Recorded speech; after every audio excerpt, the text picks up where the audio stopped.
পবিত্র ঈদ উল আজহার শুভেচ্ছা। বাংলার প্রদর্শের সংবাদে স্বাগত। শুরুতেই শুনে নিচ্ছি সংবাদ শিরোনাম। ঈদের দিন সড়কে প্রাণ গেল 20 জনের। আদ্দিন হাসপাতালে 6 নবজাতকের মৃত্যুর ঘটনায় আইনি নোটিশ।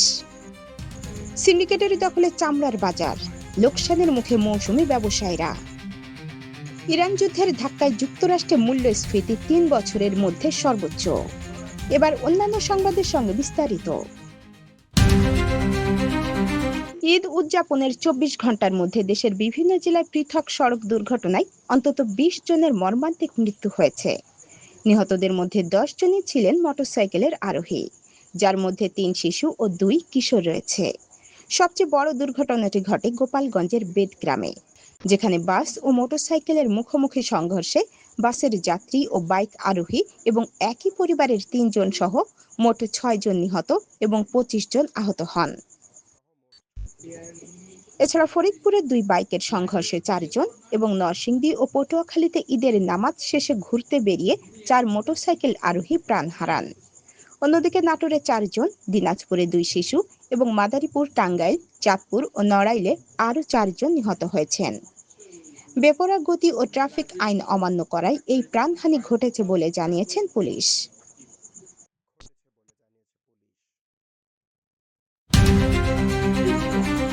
রাজধানীর মগবাজারের আদ্দিন হাসপাতালে 6 নবজাতকের মৃত্যুর ঘটনায় দায়ীদের বিরুদ্ধে বিভাগীয় ও ফৌজদারি ব্যবস্থা গ্রহণের দাবিতে আইনি নোটিশ পাঠানো হয়েছে। আজ শুক্রবার 29 মে সুপ্রিম কোর্টের আইনজীবী অ্যাডভোকেট ইশরাত হাসান, স্বাস্থ্য সচিব, স্বাস্থ্য অধিদপ্তরের মহাপরিচালক ও হাসপাতাল কর্তৃপক্ষের বরাতে এ নোটিশ পাঠানো হয়। নোটিশে অভিযোগ করা হয়, গভীর রাতে নবজাতকরা অসুস্থ হয়ে পড়লেও পর্যাপ্ত জরুরি চিকিৎসা, সার্বক্ষণিক পর্যবেক্ষণ এবং তাৎক্ষণিক সহায়তা নিশ্চিত করা হয়নি। চিকিৎসকদের গাফিলতির কারণে এই মর্মান্তিক মৃত্যু ঘটেছে।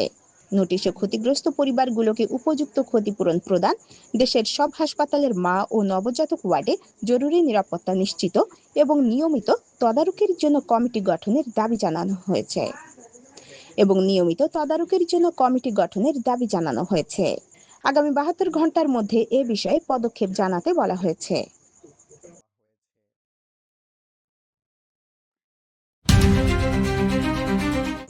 কোরবানির পশুর চামড়ার মৌসুমে রাজধানীর সায়েন্স ল্যাব এলাকায় বেচাকেনা জমে উঠলেও দামে দেখা দিয়েছে চরম অস্থিরতা। সাভা সহ বিভিন্ন এলাকা থেকে 600 থেকে 700 টাকা দরে চামড়া কিনে সায়েন্স ল্যাবে এনে 500 থেকে 550 টাকায় বিক্রি করতে বাধ্য হচ্ছেন মৌসুমী ব্যবসায়ীরা। বিক্রেতাদের অভিযোগ, ক্রেতাদের সিন্ডিকেটের কারণেই তারা ন্যায্য দাম থেকে বঞ্চিত হচ্ছেন। বৃহস্পতিবার বিকেলে সরেজমিনে দেখা যায়, সরবরাহ বাড়ার সঙ্গে চামড়ার দাম আরও পড়ে গেছে।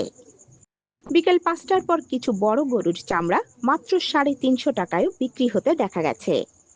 তবে বাংলাদেশ ট্যানার্স অ্যাসোসিয়েশন বিটি এর মতে, কাঁচা চামড়া দ্রুত নষ্ট হয়ে যাওয়ায় বিক্রেতারা তা কম দামে ছেড়ে দিচ্ছেন।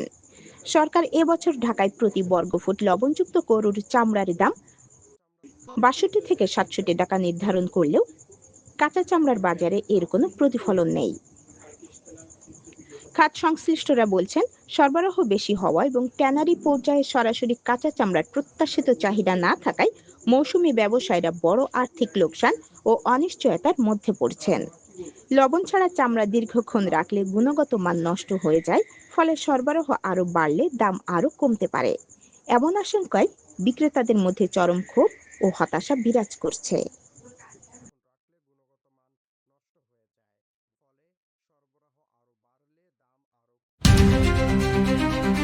ইসরায়েলের প্রধানমন্ত্রী বেঞ্জামিন নেতানিয়াহু গাজার 70% এলাকা দখলে নিতে সেনাবাহিনীকে নির্দেশ দিয়েছেন বলে জানিয়েছেন।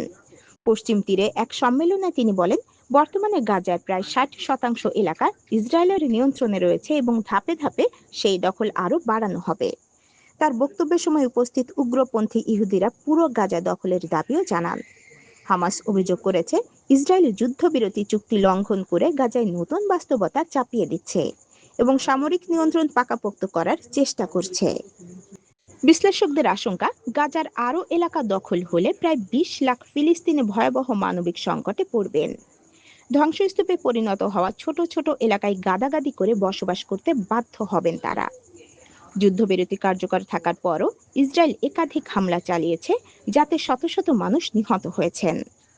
আন্তর্জাতিক মহল সতর্ক করে বলছে, বর্তমান পরিস্থিতি অব্যাহত থাকলে গাজা স্থায়ীভাবে বিভক্ত হয়ে পড়তে পারে এবং মধ্যপ্রাচ্যে নতুন করে অস্থিতিশীলতা আরও তীব্র আকার ধারণ করতে পারে।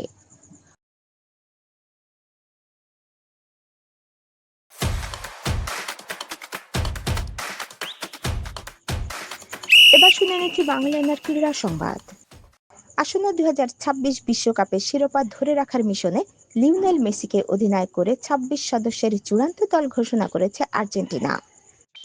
28 মে রাতে বর্তমান চ্যাম্পিয়নদের কোচ লিওনেল স্কালিনো এই স্কোয়াড প্রকাশ করেন। 38 বছর বয়সী ফরওয়ার্ড মেসির জন্য এটি হতে যাচ্ছে ষষ্ঠ বিশ্বকাপ, যার মাধ্যমে পুরুষ ফুটবলে ক্রিস্টিয়ানো রোনালদোর পর দ্বিতীয় খেলোয়াড় হিসেবে এই অনন্য মাইল ফলকে স্পর্শ করবেন তিনি।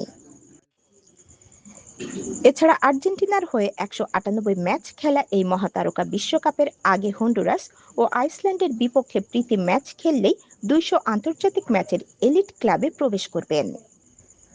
ঘোষিত স্কোয়াডে কাতার বিশ্বকাপের সেরা গোলরক্ষক এমিলিয়ানো মার্টিনেজ ছাড়াও রয়েছেন Lisandro Martinez, Cristian Romero, Alexis Mac Allister ও অ্যানসো ফার্নান্দেজের মতো নির্ভরযোগ্য তারকারা। পাশাপাশি দলে চমক হিসেবে জায়গা পেয়েছেন এই সময়ের আলোচিত তরুণ মিডফিল্ডার নিকো পাজ। যুক্তরাষ্ট্র, কানাডা ও মেক্সিকোয় অনুষ্ঠিতব্য এই আসরে যে গ্রুপে থাকা আর্জেন্টিনা 17 জুন আলজেরিয়ার বিপক্ষে ম্যাচ দিয়ে তাদের বিশ্বকাপ মিশন শুরু করবে। এরপর গ্রুপ পর্বে তাদের অপর দুই প্রতিপক্ষ অস্ট্রিয়া ও জর্ডান। বাংলালিয়ানার প্রদেশের সংবাদ শেষ হলো। লাইক, কমেন্ট, শেয়ার ও সাবস্ক্রাইব করে বাঙালিয়ানার সঙ্গেই থাকুন। আবারও ঈদের শুভেচ্ছা জানিয়ে শেষ করছি বাঙালিয়ানার প্রদেশের সংবাদ। পৃথিবীর সকল প্রাণের জন্য ভালোবাসা দেখানো এবং নিজ শহরকে উৎসবে পরিচ্ছন্ন রাখার জন্য আপনাদের ধন্যবাদ।